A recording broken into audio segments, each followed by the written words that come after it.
Bonjour et bienvenue sur les TJ face à la Bible. Voilà, je voulais faire une petite vidéo aujourd'hui pour partager avec vous un verset de la Bible sur lequel je suis tombée tout à l'heure en lisant l'épître aux Éphésiens.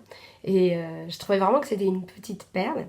Et c'est en rapport notamment avec une vidéo que j'avais faite sur l'espérance céleste. Et donc sur cette vidéo, j'ai une objection qui est revenue quelques fois.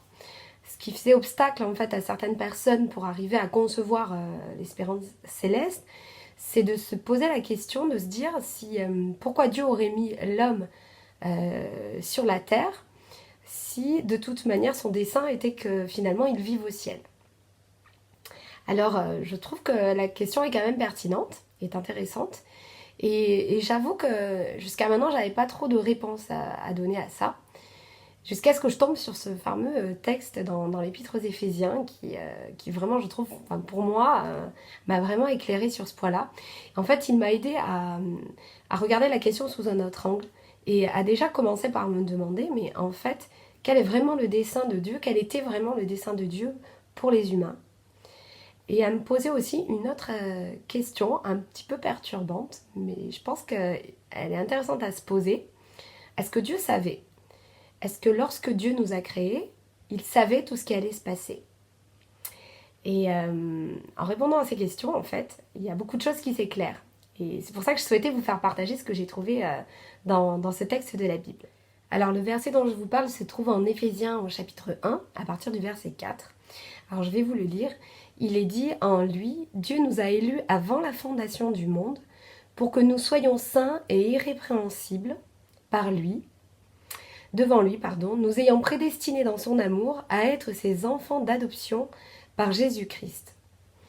Alors ce verset nous explique en fait que Dieu, avant la fondation du monde, donc avant d'avoir créé la terre, avant d'avoir créé les humains, avant d'avoir créé le monde en fait, il avait déjà prévu qu'il y aurait des personnes prédestinées à être enfants d'adoption par le moyen de Jésus-Christ.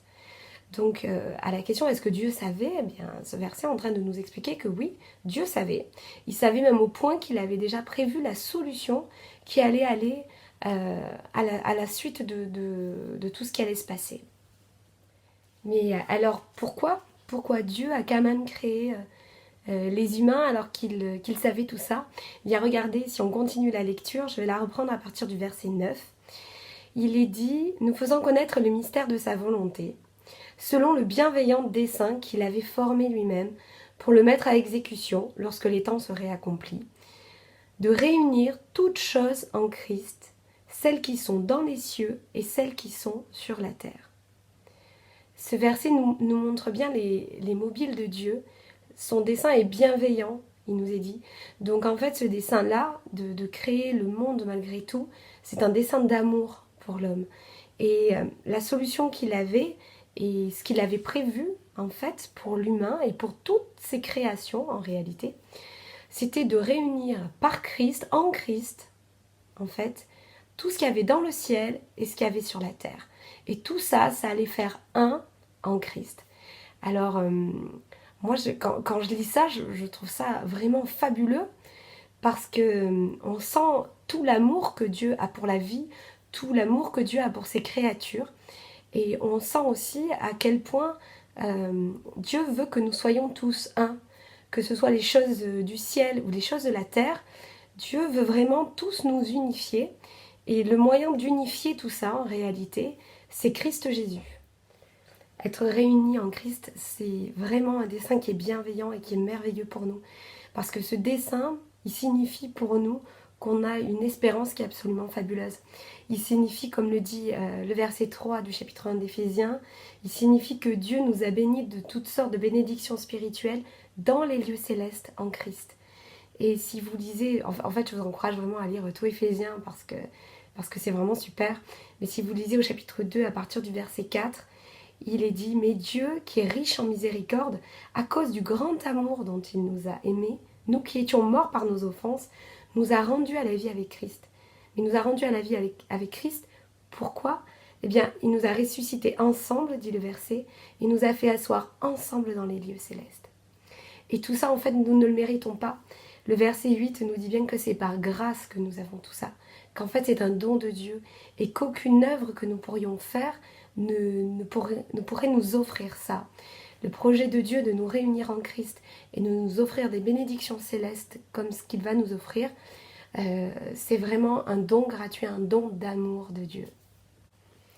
Voilà, alors si j'ai un message à faire passer, c'est chers témoins de Jéhovah ou témoins de Jéhovah qui se posent des questions sur ce sujet, ne laissez pas des humains, par leur doctrine qui est humaine en fait et qui n'est pas conforme à l'évangile, vous faire croire que finalement cette espérance-là, elle serait réservée qu'à une certaine élite de personnes, à un certain groupe de personnes. Parce que quand vous lisez la Bible, cette espérance-là, tout au long du Nouveau Testament, elle est énoncée sans arrêt. Le Nouveau Testament, il n'a pas été fait que pour 144 000 personnes. Le Nouveau Testament, il a été fait pour tous les chrétiens qui croyaient en Jésus-Christ, pour leur annoncer l'évangile, pour leur annoncer l'espérance qu'ils pouvaient avoir. Donc ne laissez pas des humains avec leur fausse doctrine vous faire croire que vous n'avez pas accès à cette espérance-là. Parce que ça, c'est le don de Dieu, c'est le cadeau de Dieu. Et vous ne devez laisser personne vous priver de ce cadeau-là, en fait. Et le cadeau de Dieu, en fait, il est simple. Pour le recevoir, vous n'avez pas à faire des rapports d'heures de prédication, vous n'avez pas à faire 1 million d'œuvres. Ce que vous avez à faire, en fait, la Bible, elle explique très clairement, en Romains au chapitre 10, il est dit « Si tu confesses de ta bouche le Seigneur Jésus, si tu crois dans ton cœur que Dieu l'a ressuscité des morts, tu seras sauvé. Car c'est en croyant du cœur qu'on parvient à la justice, et c'est en confessant de la bouche qu'on parvient au salut, selon ce que dit l'Écriture. Quiconque croit en lui ne sera point confus. » Vous entendez cette dernière phrase, quiconque croit en lui ne sera point confus. Parce que celui qui révèle toute chose, c'est l'Esprit de Dieu. Et pour recevoir l'Esprit de Dieu, il faut recevoir Jésus-Christ. Et lorsqu'on a reçu Jésus-Christ et qu'on le confesse comme étant notre Seigneur, eh bien tout le reste c'est clair. L'Esprit nous révèle les choses et nous n'avons plus de confusion sur les doctrines parce que la parole de Dieu, elle a été donnée pour tout le monde. Elle n'a pas été donnée pour qu'une certaine catégorie de personnes nous l'explique. Elle a été donnée pour que nous puissions tous la lire et la comprendre. Parce qu'en réalité, c'est l'Esprit de Dieu qui nous révèle ces choses-là. Ce ne sont pas des hommes. Dans la Bible, nous avons des choses... la parole, c'est Jésus. Donc, c'est spirituellement qu'on peut comprendre toutes ces choses. C'est pour cela que je vous encourage vraiment à lire la parole de Dieu par vous-même, sans vous appuyer sur des tours de garde ou d'autres écrits. Vraiment à lire la parole de Dieu et à laisser Dieu vous révéler les choses par sa parole. Lisez plusieurs versions de la Bible. Laissez Dieu vous surprendre par les richesses qu'il a mis à l'intérieur. Et vous allez voir que tout va s'éclairer petit à petit. Voilà, c'était ce que je voulais partager avec vous sur cette question.